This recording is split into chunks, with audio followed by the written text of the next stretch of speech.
Albert Einstein, the lone traveler, single-handedly transformed the world and unlocked the mysteries of the universe.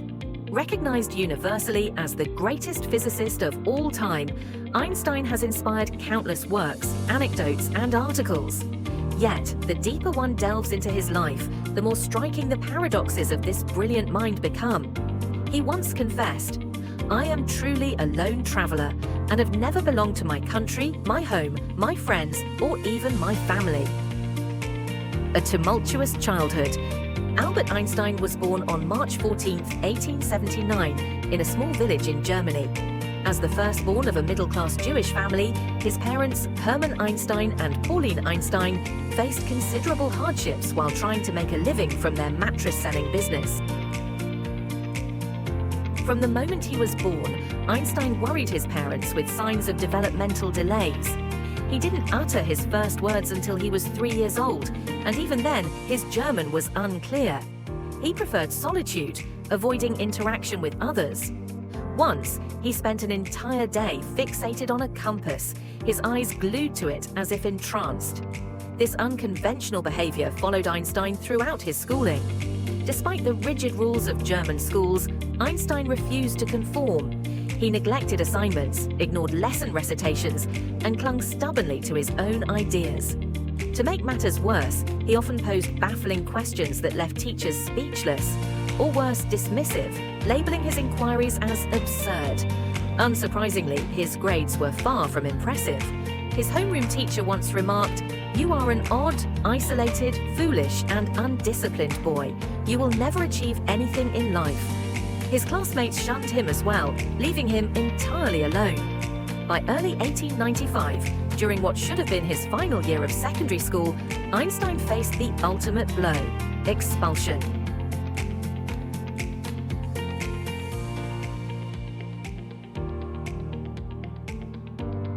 Following his parents to Milan, Italy, Einstein was required to attend preparatory school. When he later applied to the Swiss Federal Polytechnic School in Zurich, he failed the entrance exam. Poor grades aside, he also lacked a high school diploma. In 1896, Einstein had to continue his studies at Aarau High School under highly ironic circumstances. No family, no friends, and no nationality. He had renounced his German citizenship, but was not yet eligible for Swiss citizenship, as he was under 21 years old. No one paid attention to this frail, peculiar, underperforming, and unconventional young man.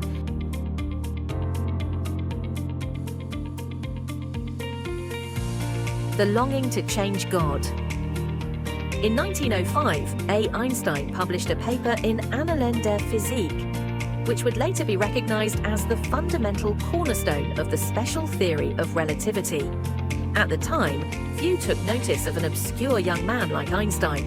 Perhaps the concepts he introduced were so groundbreaking, so audacious, and so complex that very few could even begin to comprehend them. It was not until a mathematics teacher from Krakow, Poland, came across the paper that he was profoundly shaken. Overwhelmed by its significance, he made an impassioned plea to the eminent German physicist Max Planck at an international conference. "For the sake of science, I implore you to study this work carefully. This idea may well rival the revolution brought about by Nicolaus Copernicus." Although Einstein's theory was acknowledged by Planck and a few others, it was initially dismissed as insane and unacceptable by most scientists. This skepticism was understandable, as physics at the time revered an overwhelmingly great founding father, Isaac Newton. Newton's principles were based on the idea that space and time were absolute and immutable. These were eternal laws, divine orders, the very will of God. Yet, a mere patent clerk at the Swiss Patent Office in Bern dared to challenge this established order. According to Einstein, the greater an object's velocity, the slower time passes, and when it reaches the speed of light, 300,000 kilometers per second, time effectively comes to a halt. He concisely expressed this space-time dialectic principle. According to Newton, if matter disappears, space and time still exist. But according to me, if matter disappears, space and time immediately vanish as well. Even today, some remain skeptical of this idea, let alone at the time. The revolutionary and radical nature of the theory of relativity upended the world, subjecting Einstein to countless criticisms. He was accused of numerous transgressions, with some even asserting that he not only introduced anti-scientific ideas, but also harbored blasphemous thoughts against the Almighty. Einstein had to confront deeply entrenched scientific prejudices that had shaped an entire era. He was like a lone fisherman, navigating a simple canoe through tempestuous storms. As a consequence, Einstein's theory of relativity faced more rejection and denouncement than acceptance.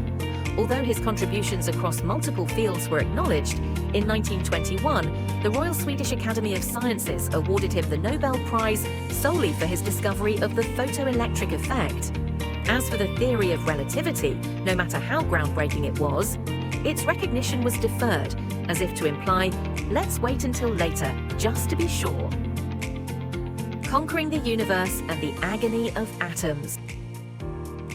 Einstein was not only a great scientist, but also a dedicated social activist who tirelessly fought for peace.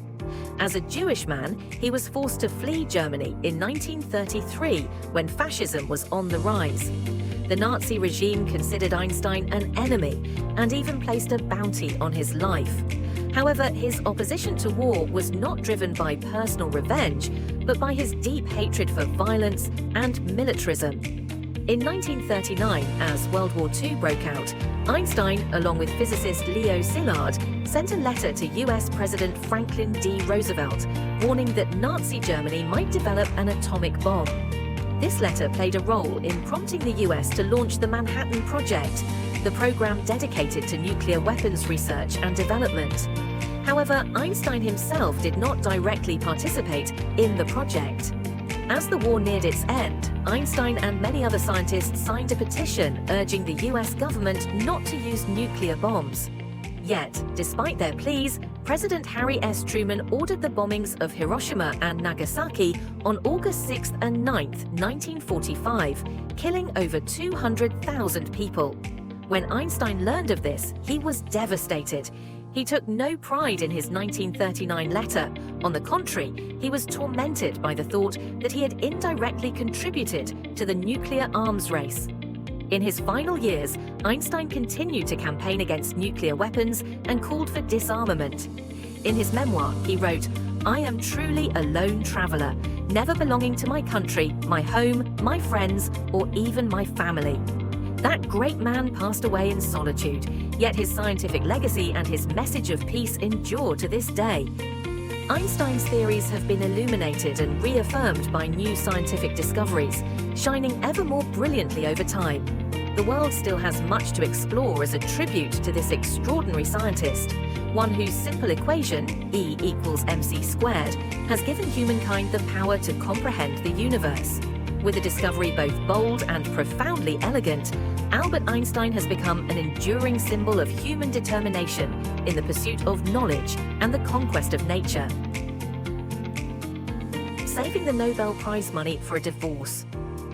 Beyond his monumental scientific career, the life of the German genius also holds fascinating stories that never cease to amaze us. In 1896, Einstein met Mileva Maric while studying at the University of Zurich, Switzerland. Their love blossomed over the following years. In 1900, after Einstein graduated and began searching for a job, Maric failed her final exam, forcing her to work in a laboratory while preparing to retake the test. However, an unexpected event occurred. She discovered she was pregnant with Einstein's child. In early 1902, Maric gave birth to their first daughter at her parents' home in Serbia. However, the child, Liesel, had no official status, and most records related to her disappeared after her birth. Einstein and Maric reunited in 1903 and got married in Bern, Switzerland. A year later, they welcomed their son, Hans Albert, followed by their third child, Edward, in 1910. In 1912, Einstein became a professor at ETH Zurich. During this time, he began a relationship with his cousin, Elsa Löwenthal. In 1914, Einstein moved to Berlin, and though Maric and their two children initially followed him, they soon returned to Switzerland. 2 years later, Einstein filed for divorce, which was officially finalized in 1919. As part of the divorce settlement, Marich was promised the full amount of Einstein's Nobel Prize money if he ever won the award. Indeed, when Einstein received the Nobel Prize in Physics in 1921, the prize money was given to Marich. This remains one of the most unusual divorces in history, where one of the world's most prestigious awards was used as a divorce settlement. Einstein's love, could it also be a theory of relativity? A short time later, Einstein officially divorced Marich to marry his cousin, his second wife, who was also his trusted partner and companion. Elsa stood by Einstein during the peak of his career, accompanying him on journeys around the world and staying with him even in times of illness when he was on the verge of death.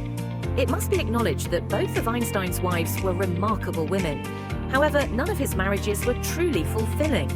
One could say that Einstein's love was much like his theory of relativity. He never devoted his whole heart to any one wife, nor did he have anyone who could be called his absolute soulmate.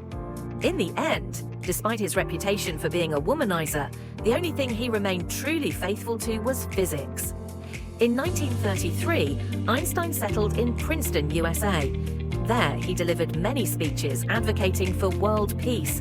He spent 22 years of his life in the United States.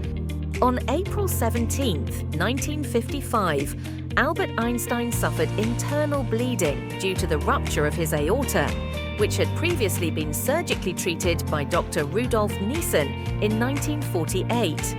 While on his way to the hospital, he was still drafting a speech for a television broadcast celebrating the 7th anniversary of Israel's independence, but he was unable to complete it. Einstein refused surgery and said, "I want to go when I want. It is tasteless to prolong life artificially. I have done my share. It is time to go. I will do so with peace." He passed away at Princeton Hospital early the next morning at the age of 76. Until his last breath, he continued working. His body was cremated and his ashes were scattered around the area of the Institute for Advanced Study in Princeton, New Jersey.